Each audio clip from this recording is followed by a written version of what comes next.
When Pastor Steve came up with this message, this title, I thought to myself, it's time to laugh again is such a timely series for us to work through.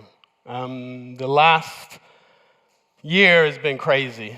I don't want to dwell on recapping the last year, but I know I, for one, have deliberately tried to find opportunities to laugh.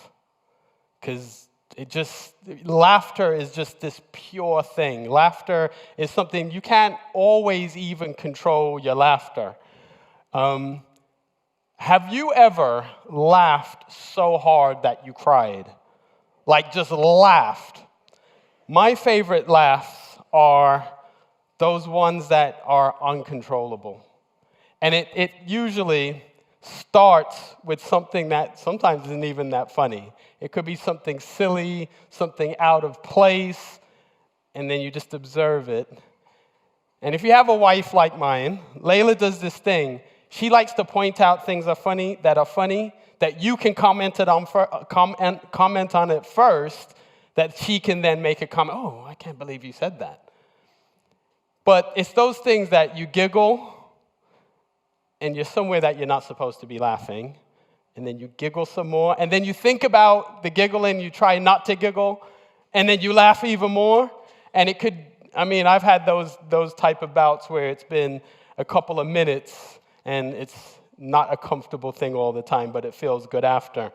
There are very few things in life that are as pure as laughter, and this is why probably we find animals quite funny at times. This is why we find children quite funny at times. And this is why we put probably such an emphasis on laughter. Comedians make millions and millions of dollars, the good ones anyway. They make a lot of money because we put and we value laughter. Have you noticed that you tend to laugh more with people you like than people you don't like? In fact, you'll try not to laugh if someone you don't like says something funny. Because you're like, I'm not going to laugh at that. I don't even like him. Right? And we deepen our relationships with people through laughter. I've had losses in my life, and as we all have.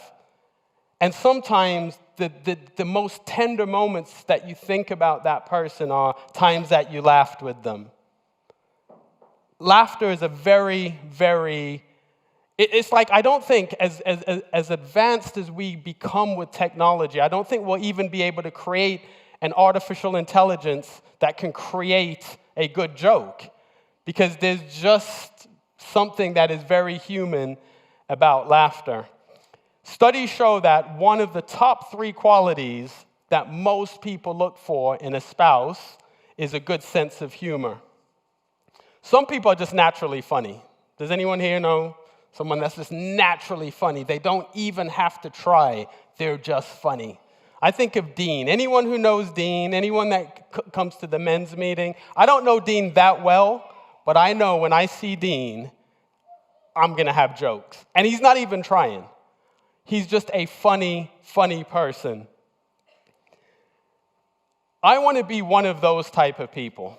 I want to be like a bomb. I want to be the type of person that when people see me, not because I'm a clown, not because I'm funny, but because I lift their spirits. And people who make us laugh tend to be those type of people. And even if we're not blessed to just be one of those people that is naturally funny, I think everybody has one good story. Everybody has one good story. And my uncle has a story that every time he tells it, it gets more and more outlandish. And it's kind of like he feeds on the laughter, and it becomes more and more and more outlandish. But each time, it gets funnier. I kind of feel like in my family, it's my job to teach my nieces and nephews their first joke. So I have this really well-crafted joke that I was trying to teach my nephew Elias. He's 5.5 at the time. And I told him the joke, and it's like the perfect joke. But because at his age, he didn't really understand humor, like he got the timing all wrong. And so him telling the joke, the way that he got the timing wrong was actually funnier than the joke itself. I think sometimes kids are more silly than they are funny. Over the last couple of years, over the last couple of years, I've tried to really focus on relationships and deepening the relationships of the people that are in my life, because I think relationships are really important.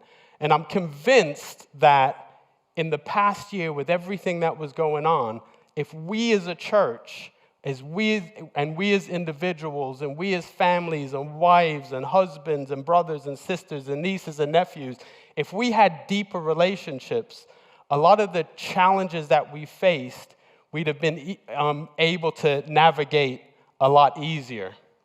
So I'm going to say some things today, and some people are going to find them offensive. I'm not saying them to be provocative. I'm not saying them to be offensive, but I will say some things that potentially today people will find offensive. I'm going to do my best to kind of dodge the third rail issues, but some things just will need to be said. Now, third rail issue number one that some people might find offensive me saying in church is that I think that the ability to make people laugh is like a superpower. Some people might think, ooh, you shouldn't talk about superpowers in church. This is church. You're not supposed to say that.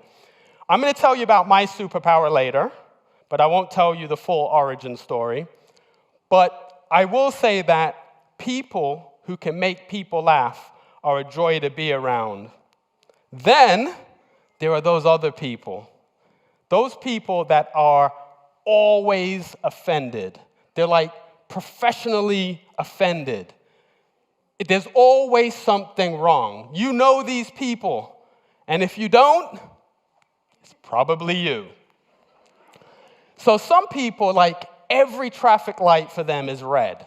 Everybody at their job has it out for them and is gossiping about them. There's always something that the universe has put in their place to prevent just that one person from succeeding where they want to succeed. These are the people that you send to voicemail.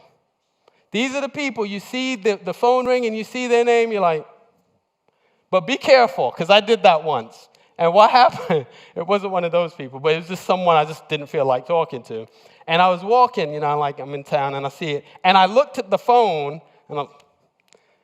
but I didn't know that the person was like looking at me, and they saw that I did that, so that was a little bit embarrassing. But what I found is, like, our worldview, our mindset shapes everything that we do and everything that we think. So what a lot of people don't realize is that you have a worldview, and then you do things to satisfy that worldview. We think that we make decisions based on facts, but we don't. We make decisions based on our core worldview, and then we make the facts fit that. One of the ways of me demonstrating that is car commercials. So a car is one of the most expensive things most people buy in life, right? If we made decisions, keeping in mind that the automotive industry is a multi-billion-dollar industry, and the ad industry is a multi-billion-dollar industry, so I would figure that they know what they're doing. If we made decisions based on facts, a car commercial, they'd show the car, they'd say it gets this fuel, this gas mileage, it gets this. It would just have facts. When's the last time you saw a car commercial like that? Usually it's some really good-looking guy like me driving, and usually it's some guy, or they're selling an emotion. They're selling a feeling. Because facts aren't what drive us. And that's one thing for you to remember. So this is why sometimes when we're talking to people about the faith and they're not listening, they're not going to let the facts get in the way of their feelings. And I think that's another thing that has happened over the last year that I saw a lot. Third rail issue, the media. So I'm not here to tell you what to believe, but I am here and I can say that they know what to say to make you believe what they want you to believe. If I wasn't a Christian, I might have ended up as one of those people that you just don't want to be around, one of those people that, you send through to voicemail. I read a book, or I listened to a book. I listened to a book last year. One of the things that I tried to do last year, because I heard someone say something. They say you'll be the exact same person that you are now, a year from now, except for the people you meet and the books that you read. So just think about that. As Christians, it's obvious that we should be reading the Word. And we should be coming closer and meeting with Christ. But I read a book. It wasn't a Christian book. It's quite a controversial book. I'm not going to say what it is. But it was talking about 12 principles for how you live your life. Some people will know what I'm talking about. And what I found quite interesting is that it was so controversial. In this book, they're talking about things that just were like the fundamentals of life 20, 30 years ago. They were things that we just lived by automatically. But the person that wrote the book, in the book, he references the Bible quite a bit. And in an interview, somebody asked him, you talk about the Bible a lot. Are you a Christian? Do you believe? And he said something that stuck with me. He said, I live my life as though I believed. So this is someone that didn't answer the question, and I don't think he is a Christian, but he said something. He said, I live my life as though I believe. So what does that say to me? I am a Christian, so that means I must live my life as though I believe. But your question might be, how do I live a life that I'm not easily offended, or, should I overlook offense? Let me start by saying this, as I dodge the third rail issues, but you guys will know what I'm talking about with a lot of these things. I am not saying that there is not injustice in this world. I am not saying that some people don't have an ill intent. One of my, brand lines that I always say about myself, I grew up in the Bronx. I grew up in a situation where, I had loving family, I had support, et cetera, but I grew up in a different world in a lot of ways than it is today. So I know, all right? So I know. But I've made certain choices in my life. So in Proverbs 19:11, it says, a person's wisdom yields patience. It's one's glory to overlook an offense.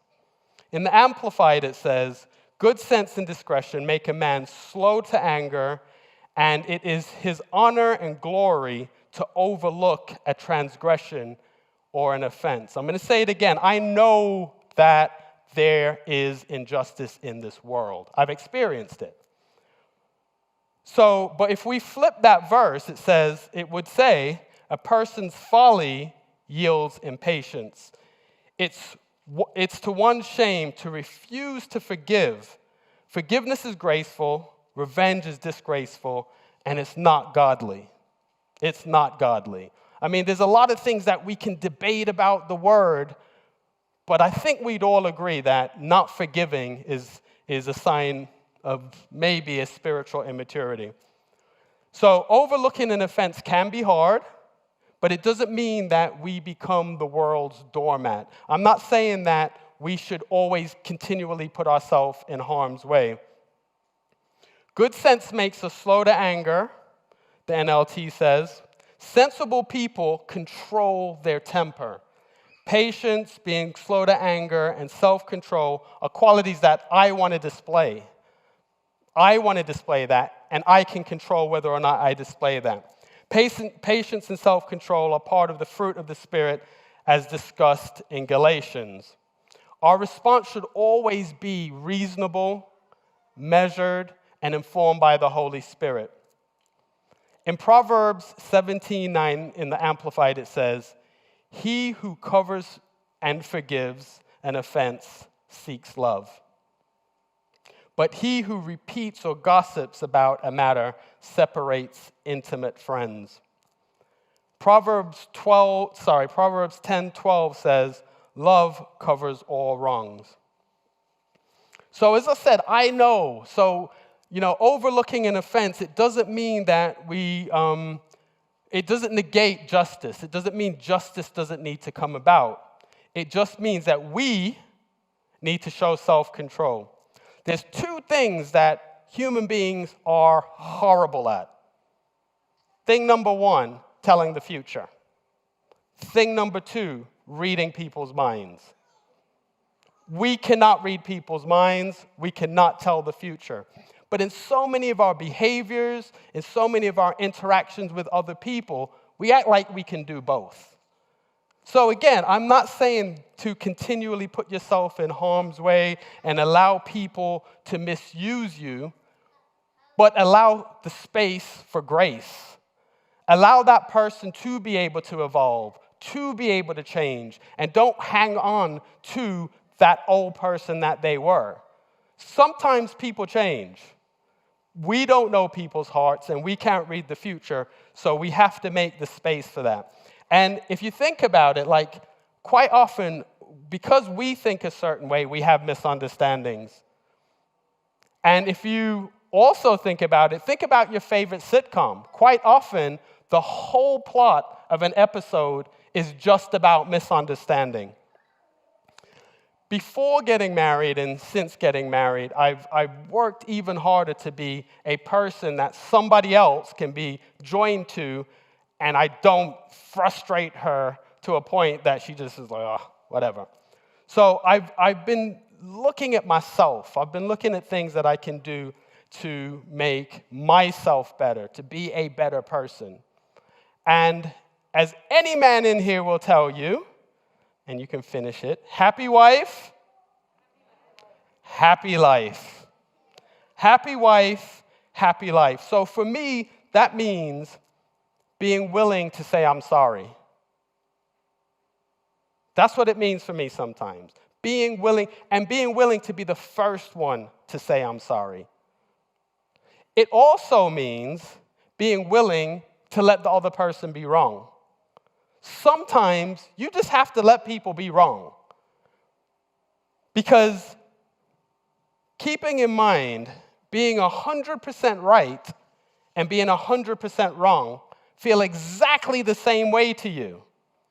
Because if you knew you were wrong, then you wouldn't have said it. So one of the other challenges that we face nowadays is people are so unwilling to accept that maybe, possibly, there's an outside chance that they're wrong. So I try to go into every situation, and I'm not saying I do it. I'm not saying that I'm there. I'm on a journey just like everybody else. But I go into each situation, each conversation, no matter how confident I am in that thing, I go into that conversation thinking to myself, I could be wrong. Let me explore more. One of the things that I've done recently is I've started actually making comments on YouTube, and it's so enlightening. I've learned a lot. But just in engaging with people that think differently, I've learned I don't know everything, and none of us do. I've also tried to develop a characteristic where I admit that I'm wrong when I realize that I'm wrong. But it's a little bit off-putting for people. I realize it because we're not used to it. We're not used to talking to someone, even though a lot of times our intent is to convince them of something else. But because we're so used to always getting that pushback, when that person just says, oh, actually, you're right, you kind of feel like the person is brushing you off. You kind of feel like they're just saying it to end the conversation. So with all of these things, these changes have come about because I think that at times in my life, I wasn't the nicest person to be around. And I think that if I wasn't a Christian, I would continue to be that way. And in reflection, it's because of three different things. So my thin skin, my always being offended, came from three different things. So this is my message. That was just the intro. So we have another hour. I'm going to give you a little bit of background. So this message came about from one of our staff meetings. In our staff meetings, what happens is when we do meet, we tend to have someone bring a devotional. So someone will bring a word. And it was my week to bring the word. And what God laid on my heart, especially at that time with everything that was going on, third rail issue that I won't talk about, lots of stuff was going on. And I was just thinking about offense and how people are offended and, this whole thing about offense. But then when I looked at the word to kind of see what the Bible said about offense, it's not the stuff that we talk about now.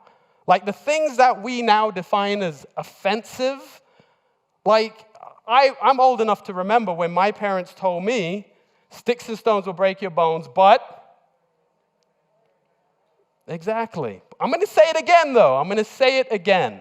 I know that things happen. I know that things can be said. But because we can't read people's minds, we don't always know the true intent. And ultimately, no one can offend me. No one can offend me. I can choose to be offended, but no one can actually offend me. Maybe Layla, maybe someone close to me can come close because they know me. But something that someone says that doesn't know me, a look that someone gives me that doesn't know me, even a word that someone might use that doesn't know me, cannot offend me. Because I choose not to be offended. That's my superpower. I kind of did give you my origin story, though, didn't I? That's my superpower. My superpower is the ability to shrug off offense. And I look at my life, and as I said, there's three reasons why I was easily offended. Immaturity. I find that the people with the thin skins, which this might offend some people, it's usually a sign of immaturity. If you think about a child can go from laughing to crying to laughing in 60 seconds. And sometimes do all three of them at the same time. They can laugh, cry, laugh. As Christians and as mature Christians, we're not called to be that way. We're not called to be like children. Because things aren't always as they seem. I remember, like, when I was in high school, I was in America, and sports are kind of like a big thing. You have high school sports teams that are broadcast on television. They actually have television stations for college and high school sports. And I ran track, I played basketball, I played football, American football. And I wasn't great. I was average. But one of the things that I realized, because what tends to happen is your coach is also like teaches a subject. And I was never the best player. I always played. I didn't start, but I always played. And I found that, like, everybody would be doing something, and I would do it too. And my coach would take it out on me in practice. And I always felt like, why is he picking on me? Why are they always picking on me? And it was not just me. It was all of the athletes. But in my immaturity, I thought he was picking on me. But what I realized is, when I'm in that classroom, I'm representing not just myself, I'm representing the team. And so I have to hold myself, and he, the coach, has to hold me to a higher standard. But in my immaturity, I just saw it as him picking on me. I was 100% convinced that he was wrong and I was right. And now in maturity, I realized he was actually right. Point number two, or reason number two that I think some people are offended easily, is insecurity. As I said, I'm not good at very many things, and I don't say that to humble brag. I say that because I'm not very good at a lot of things.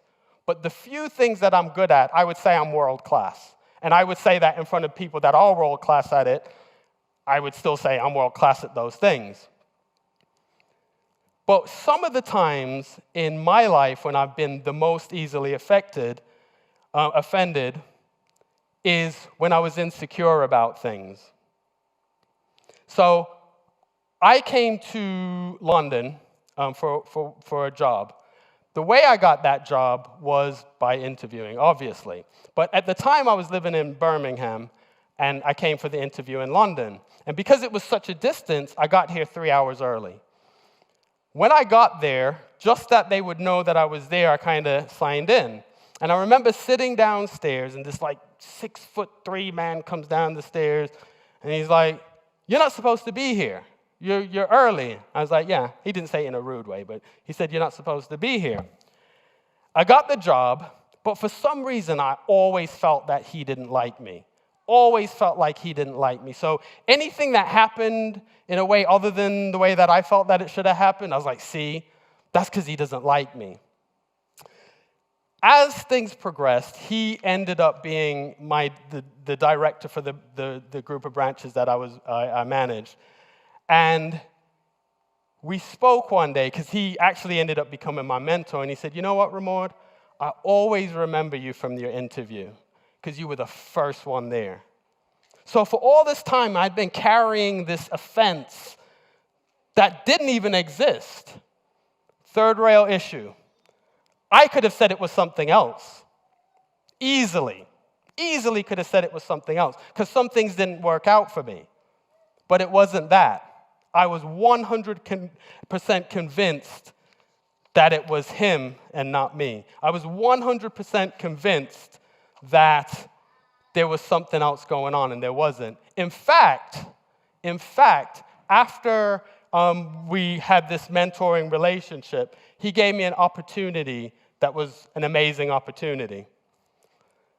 Insecurity. The third and final reason why I think a lot of the times I felt offended by things that were actually non-existent.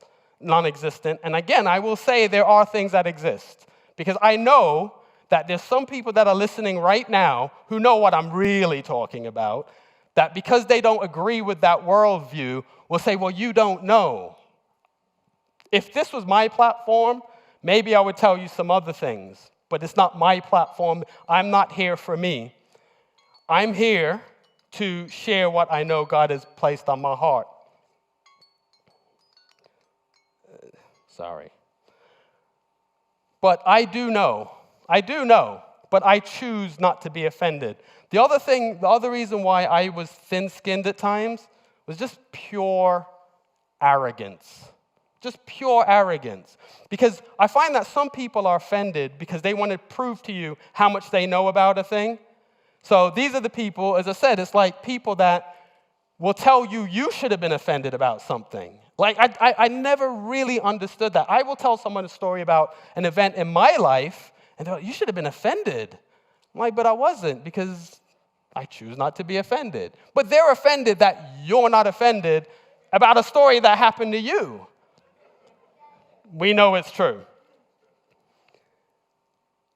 There's a story about a pilot who, he's a Spanish-speaking pilot. It's a real story. It was Avianca Flight 01. And the story goes that he had made a wrong turn, and because of the wrong turn, the system in the airplane was telling him to pull up, pull up, pull up, pull up. And the story goes that he said, "Shut up, gringo," and it resulted in 181 people dying. Now, that story's kind of been debunked, but it did happen, but the whole "shut up, gringo" thing didn't happen. But for me, I don't think about that story, because I have something that's a lot closer to home. A lot of you, or some of you may know William. He serves in the coffee shop at times. William had a birthday party a couple of years ago, which I was fortunate enough to go to. And I remember being a little bit jealous, because, like, William's birthday party was packed, right? And I said to myself, I've never had a birthday party with that many people. My birthday's January 1st, so it's just like I just gave up a long time ago having a birthday party. But like a week later, William sent a card, like a thank you card for being at his birthday party. And if anyone here has ever received a card from William, you know what I'm talking about. First of all, William's handwriting is like a font. Secondly, he just speaks. He just speaks, and he just blesses you, and it's just such a blessing. While we were working in the coffee shop, William and I used to go out and hand out flyers, coupons for the coffee shop, to have a stack like this. He'd always get through his flyers well before I did. Why? He just got on with it. William sees someone, give him a flyer. While me, I'm like, well, that man has a suit on, so he might actually know. I'm so busy judging. I'm not called to do that. I remember thinking to myself, I want to be like William. I want to just get on with what God has told me to do. It's not for me because there's no words I could put together. There's no presentation that I could do that will do anything beyond what God is going to do. So it's not about me. But in our arrogance, sometimes we take ourselves too seriously. We think it is about us. And it's not. So sometimes the offense comes from our arrogance and just thinking too much of ourselves. So learning to overlook offenses isn't easy, but through God's grace, we can do it. Because we forgive because we've been forgiven. We're all on a journey, as I said before. Like, there's people that, where you are in your Christian walk right now, there's people that are ahead of you. There's people that are going to catch up with you. But we have to demonstrate the grace, the same grace that God shows us, knowing us. Keep in mind, we don't know what somebody else is going through. We don't know what the circumstances, that look that they gave us or that comment, we don't know the intent. But God knows our hearts and he loves us anyway. Like if they were to display all of my thoughts on there all the time, I'd be embarrassed. And God knows that, and he loves us anyway, but yet we don't afford that same thing to other people. So we forgive because we're forgiven. In wisdom, we have to discern what requires a response. Because sometimes, just do that. I remember my grandfather, like when my grandmother was being a grandmother and my grandfather would be like, just let her talk. Just let her talk. Sometimes, just let them talk. Just let them do. Because it's not for us always to have to prove we're right. And in love, we choose to overlook insults and slurs and glances and comments and I was walking in town and so-and-so didn't say hi to me. We choose to overlook those things because we choose to. You know, I'm in closing, I would say we all know and have been in situations where someone came intent on being offended. So there's nothing we could have said, there's nothing we could have done or not done or done differently that would have changed the situation because that person wanted to be offended. In times like that, we need wisdom. My goal, and if we could have the musicians, my goal is to be mature and act like a mature individual. My goal is to be secure in my faith and not be immature. And my goal is to be humble enough to display the fruit of the Spirit and act in a way that rightly represents the God that I serve. And by doing that, and by being that person, I can deepen the relationships with the people that I have. Not because I'm perfect, not because I always get it right, but because I'm willing to learn. Because I'm willing to do my very best not to cause offense, but that bit I can't fully control as far as someone taking it the wrong way. The bit that I can control is not having this world view that everybody's out to get me, that everything that someone says or does is offensive, because, as I said, we can't read people's minds, and we certainly can't read people's hearts. So I pray the same thing for everyone in here. You know, as wives and as husbands, sometimes we're going to say things to offend that might be taken as an offense, but you can control moving beyond that. Don't carry it. Don't carry that offense. As Pastor Daniel, I hope you don't mind, but one of the things that Pastor Daniel picked up on in the last service, I'll let him pick up on that. But I would just say that it's so important in this time that we all just kind of evaluate where we are, that we search our own hearts for maybe one of those three things, all of those three things, or something else.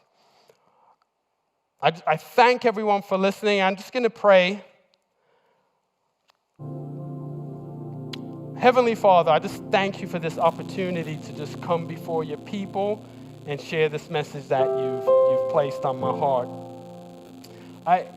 If there's anyone in here who right now just feels like, actually, I need to revisit that situation. I need to think about that thing that I took offense.